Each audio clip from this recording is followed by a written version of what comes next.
Hi guys! Magandang hapon sa lahat, no? Kagigising ko naman. Mag-duty naman ako ngayon. Kasi hapon na. Panggabi kasi kami.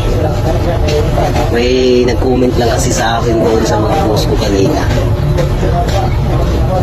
Na mas maganda daw kung pinapaliwanag yung mga ginagawa natin.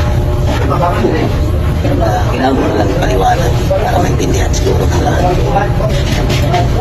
Kasi pag nakita kasi yan ang mga tao na boss, alam na nila yun eh. Ano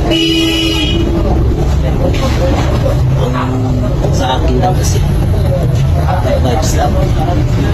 So kaya ako minsan hindi ako nakapaliwanag sa mga post ko. Kasi gets na yan ng mga nanonood. Gets na nila yung nagawa ko na nakita.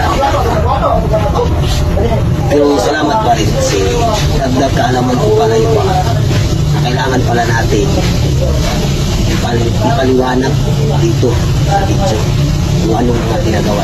So bali itong ginagawa ko is umaharap sa camera at nagpapaliwanag sa inyo at nakikipag-usap sa inyo. Ito pala yung ginagawa ko ha.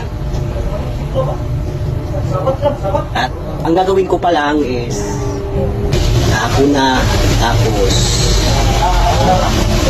maligo naman kasi mag-duty naman mamaya, magluto, kumain. Yan pala ang gagawin ko ngayon, no? At yun lang po, magandang hapon sa lahat at salamat sa nag-comment. Happy! Kape po!